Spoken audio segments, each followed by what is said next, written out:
So, a couple of days ago, I played a game as black in which I won in just 8 moves.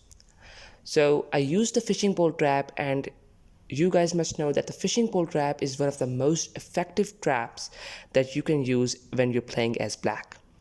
In this video, we're going to cover up the fishing pole trap, and I'm going to tell you which game I played, and we're going to look at different variations, lines, etc. So, let's begin. So this is the game. As you can see, I'm playing as black pieces. So let me go ahead, a few developing moves. Yes, right here. As you can see, I'm playing as black pieces. Now in this position, I want to tell you 3 conditions for the fishing pole trap. Condition number 1, you should have a knight on f6, sorry, this knight, okay? You should have a knight on f6. Number 2, your opponent should have a knight on f3, this knight, okay? And number 3, your opponent should have castled short side and you shouldn't have castled, okay? So these are the 3 conditions. Now, this is a pretty usual position that occurs after like 4 moves in the beginner games. In this position, you're gonna play the move knight to g4, okay? This is what I played, knight to g4. So when you play this move, your opponent thinks like, okay, he played knight to g4, so I can just kick that knight by playing pawn to h3. And that's what the opponent did. He played pawn to h3. Now against this, you play the stunning move h5. You sacrifice your knight for a reason, okay? I'm going to tell you that reason in a second. So after this move, your opponent thinks like, oh, that's a free knight, let me just take it. And he takes the knight and you just recapture. Now we sacrifice the whole knight for what? For opening up the h file, okay? So the h file is now opened up and the king is pretty weak. Now as you can see, our opponent's knight is being attacked, so it has to move. There are 2 options. He can either go back to e1 or to h2, okay? So we're gonna cover up both of them. h2 is more common, so my opponent played knight to h2.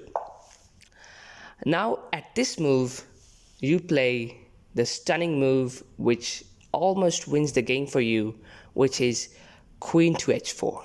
Yes, you're threatening checkmate on h2, and in this position, as you can see the evaluation bar, black is winning. It's completely won position for black. Now white can play 2 moves to avoid the checkmate. He can either play pawn up to f3 or rook to e1 to give these safe squares for the white king to escape. We're going to cover up both of them as well. Now if your opponent plays pawn up, okay, to give this square to the king to run off and you go on with this check, we're simply not going to take the knight but play g3. The idea is to take away this square from the king, okay? So now again we're threatening checkmate. Now the only move that makes some sense for the white is to play rook to e1, okay, giving this square for the king. Now don't worry, we're going to cover it up as well. At this position, you're just going to take the knight with a check, okay? The king escapes, okay. Now if we go for the check, the king just escapes this way and here, and maybe it's not checkmate. But you're not going to go for the check, you're going to go for knight to d4, okay? This knight here, it's a helper in the fishing pole trap, okay? Usually when you're playing as black and you're developing, you usually have a knight, okay? You play knight to d4, okay? So the idea is to take away this square from the king. This square is already taken away, and when you go for the check, this square won't be there, so it's checkmate. Now at this moment, checkmate is unavoidable. No matter what move white plays, he can go for this check, but you just take it back. And again, white is just in a terrible condition. Even if he sacrifices the queen, it's checkmate. If he just sacrifices the rook, it's checkmate. So every move for white is just checkmate. The king can't go anywhere. So like he'll play this move, just go for checkmate. Okay, so this is one line of the fishing pole trap. Now if we just go back from where we started, what if the knight went back to e1? Well, let's see. If the knight went back to e1, you still go here, and guess what? The knight is blocking the rook, and the rook can't slide over. The rook can't slide over. So only move for white, pawn up. You just go for g3 as we did, taking away this square, and now checkmate is unavoidable. Yeah. So getting the knight back to e1 is actually not a good choice for white. We just go for checkmate. Like he just plays any random move, and we go for checkmate here, or even h1. So this was the fishing pole trap.